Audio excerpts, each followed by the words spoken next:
Lahat dito nabigyan na, lahat. Best po. Sa gabay lang siya.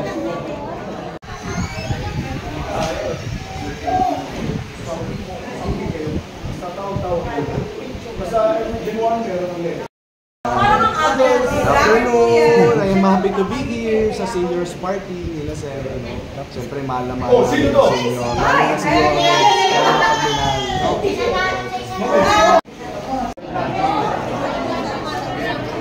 Mr. Ramiel Daquez, kapitbahay natin, huwag natin nalimutan. Siya yung ating tumulong na siya.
Paglaya po ng mga tao. Hindi ko po yung mga kliyente, pero ano po yun, kusang loob po, hindi pa man po ako abogado, yun na po yung tinutulungan ko. So, inasikaso ko doon yung mga lalaya po ngayong December. Yung mga 40 years, more na po nangungulungan na up to now nandun pa rin po sa loob. So, pasensya na po kayo. Mahirap po talaga ako. Kumbaga, from Muntinlupa, hindi ko maintindihan si tatay, mga kayo po lahat. So, lumuwas po ako. Diba, para magkasama-sama po tayo kahit saglit po. Muli ako po si Attorney Ruby Ruth Cagasca. Natatandaan niyo pa po ba ako? Ay, maraming salamat po. Nung time po na tumakbo po ako, so nung nakaraan pong eleksyon, bagamat hindi po tayo pinalad, tayo naman po ay lumapag sa pang-10. So, konti na lang. Apat na lang, although laki na pa rin talaga ng difference po ng mga boto. Pero wala naman po imposible kung magtsatsaga po, di po ba? Yes! Pero alam nyo, sobrang hihilingin ko po yung tulong po ninyo kasi hindi po biro po na tumakbo. Unang-una po, tumatakbo po ako mag-isa, okay? Wala po akong mga magulang, kaya natutuwa nga po kapag may mga ganitong mga pagtitipon, naalala ko yung mga magulang ko na kung nabubuhay pa po sila, sana natutulungan po nila ako sa pangangampanya. Alam niyo, isa rin po sa advocacy ko, yung mga matatanda po mga may sakit. Kasi mismo po yung mga magulang ko po, naging biktima po sila ng COVID. Nung COVID times po, nung namatay po sila, 2 weeks lang ang difference. Parehas po silang binawian po ng buhay. Nung time po na may sakit yung magulang ko, naghihirap kami ng wheelchair para patakbo sa ospital, etc. Ganun. Doon ko napansin ang kakulangan. Na bakit ganun? Hindi man lang natin gawing mandatory yung mga safety na kailangan po ng mga matatanda. Diba? Halimbawa, stretcher, wheelchair, pwede mahiram, pwede maisoli. Nasa ganun, pag kailangan natin, meron tayong makukuha. Bakit po? Kasi alam nyo, nagdinala po yung magulang ko po sa Santa Ana Hospital. Wala po ng mga ganun. Kaya nagdinala po siya ng alauna po ng hapon, na asikaso na po, alas 10 ng gabi. So nakitaan ko po yung kakulangan po doon. So sabi ko, pag once po na ako nabiyaan po ng pagkakataon na maluklok, uunahin ko po talaga ho yung mga kakulangan po ng mga senior citizen. Pangalawa po, isa po sa programa ko po, nabanggit ko na rin po ito noon, nung nag-time po na nagpo-focus po ako, yung pagbibigay po ng 100,000 di po ba sa mga 100 years old.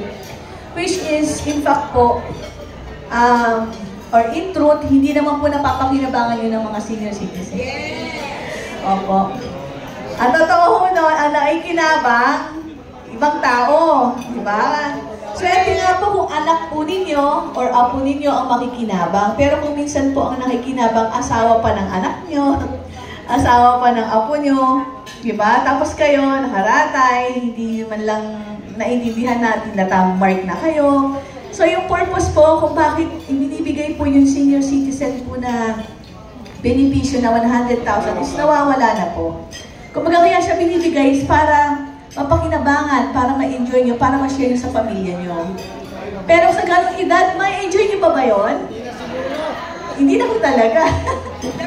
Hindi na po talaga. So, ang gusto ko maging panukala ganito. Sa edad na 80, okay? Huwag naman 70, so masyadong maaga. Kahit ma-80, although mahirap i-reach, pero sa edad na 80, ibigay na 80,000. Diba? Para ma-enjoy mo na. 80,000, tapos gradually, every year, binibigay sa'yo yung 1,000, 1,000, 1,000. Kasi ma-reach mo yung 100 years old. Diba? Siguro, by that time, kahit pa paano, di ba? Matitreat nyo yung mga apo nyo, yung anak nyo. Sabihin, mahahawakan nyo physically at kayo mismo ma-enjoy nyo. Kasi yun po ang purpose po ng batas. Okay? Na ibigay sa inyo. Kasi ganito po yun, mga nanay, tatay. Kung magbibigay po sila, tapos bibigyan nila ng kondisyon na sobrang hirap, so palagay nyo ba ibinibigay sa inyo? Hindi, di ba? Parang impossible po yung ganun. Or, binibigay sa kukunti lang. Ganun po siya. Tapos, ano pa ba? May narinig po ako, tungkol naman po dun sa SSS, na kapag once na member na raw po kayo ng SSS, tumatanggap po kayo ng retirement benefits, o anumang po mga benepisyo mula sa SSS, hindi na raw po makakakuha ng social pension. Yung po, narinig ko po yun ha. Sa palagay niyo po ba, tama po ba to? Tama po. O, hindi po yun tama. Okay, tama po yung sinabi niyo na mali po yun. Bakit po siya mali? Kasi unang-una po, yung purpose po kung bakit kayo naghuhulog ng SSS monthly, na binabawas po doon po sa sweldo po ninyo, yun po ay kagustuhan nyo na pagdating ng panahon, meron po kayong maitutupot. Diba? Diba may kasabihan? Kung ano yung sinusok mo, meron kang matutupot, di ba? So, can you imagine, yung sweldo mo, hindi mo siya nakukuha ng buo dahil nag-share ka ng bahagya sa SSS, employer mo, nag-share din.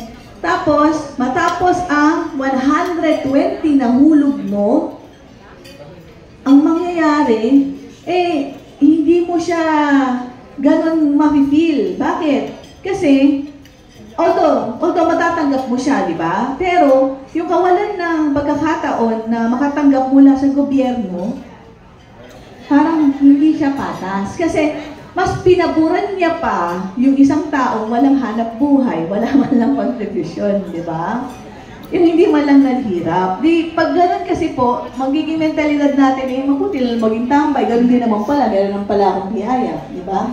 Unlike po, kung meron po tayong dalawang pinagkukuhaan po ng resources po, ng retirement, mas maganda po yung SSS at social pension. Tama po ba? So yun po, ipaglalaban po natin to kasi po ang linig ko po is ginawa na po itong batas. Ginawa na po siyang batas na kung saan hindi na raw po pwede makakuha. Luging-lugi po tayo. Kasi yung pong social pension po, paano mangyayari doon? Di ba? Sana naman lang gagamitin. Tulad halimbawa lang sa PhilHealth. Medyo matagal po yung salta ko, sandali lang po. Tulad sa PhilHealth, problema sila kung anong gagawin nila sa sobrang pera. Di ba? Samantalang yung inilaan nila sa dapat paglagyan, mas marami sana nakikinabang. Alam niyo, in short po, ganito yan. Kung minsan po kasi, kumukuha po tayo ng mga mambabatas na hindi naman po talaga deserving talaga mambatas. Bakit po? Kasi po, nasisilaw po tayo. Kailangan po maging matalino tayo by this time. Ang piliin po natin yung taong merong pong puso.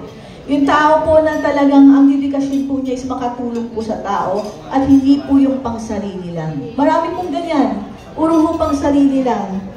Okay? Tignan niyo po yung background. Ako po, itataas ko na po yung sarili ko po sa inyo. Hindi pa man po akong abogado, tumutulong na po ako. Hindi pa ako dito kilala gaano ng mga kadistrito po natin. Bakit? Kasi tinutulungan ko po yung mga nasa loob po ng kulungan. Yung nasa loob po ng kulungan, hindi po yung botante. Wala ho akong mapapala sa kanila. Okay? Hindi naman po ganun klase ang kailangan na ugaling niyo sa pagtulong eh. Sa pagtulong, kailangan yan, may makuha ka in return or wala, okay lang. Dahil ang importante, merong nakakakita sa taas. Meron, kumbaga, mag-bless sa'yo. So ako po, bagamat wala pa ko intensyon na maging mayor sa loob po ng SELDA, diba? Tumutulong po ako doon. Bagamat hindi po sila mga botante, wala pa akong intensyon tumakbo senator, mga ganun po, ako po talaga ang puso ko po nasa tao. Ngayon kung natutulungan ko po yung mga tao na tulad po nila, diba? What more po yung kadistrito ko. So yun po ang purpose ko kung bakit po ako nag-decide po tumakbo muli. Bagamat natalo po ako noong nakaraan, pero hindi po ako titigil kasi po ang puso ko po nasa pagtulong po sa tao. So sana po mga nanay, mga tatay, by this time, bigyan niyo po ako ng pagkakataon na tuloy ang makapaglingkod sa inyo. Bagamat mahirap on my part, mag-isa lang ako, pero wala akong imposible kung alam ko po, nandiyan po kayo para sa akin. Kasi wala na po akong magulang, wala akong kapatid, wala po kasama, single parent po ako. Okay? So kung meron man po ako na pinapahalagahan po, iyon po yung kayo po, mga botante po. So muli, maraming salamat po at magandang gabi. Maganda ka pa sa gabi, ma'am. Diba maganda siya? Kanino siya kamukha? Kamu. Kainsulto kayo, ha? Ganda-ganda kasi kayo niya, eh. Hindi ko Meron ko na-imagine lang, eh. Kaya lang, at kilala niyo yun. Hiwalay na nga kami. Kilala niyo yun, eh. Yung dati kong girlfriend, hiwalay na kami. Maganda na, ganda na. Pero siya maganda ugali. Yung isang maganda, hindi maganda ugali. Kaya hiwalay kami. Sorry na lang, di ba? So ma'am, yan mo, maganda naman yung programa mo. Ito sila, mga matatalino itong mga butantik to. Pipili yan. Hindi yan pipili na sikat, pipili sila ng may maganda programa. Salamat po sa pagdalaw. Okay po? Gusto nyo man sumayaw? Kaso sobrang busog eh. Sino yung gusto mag-perform?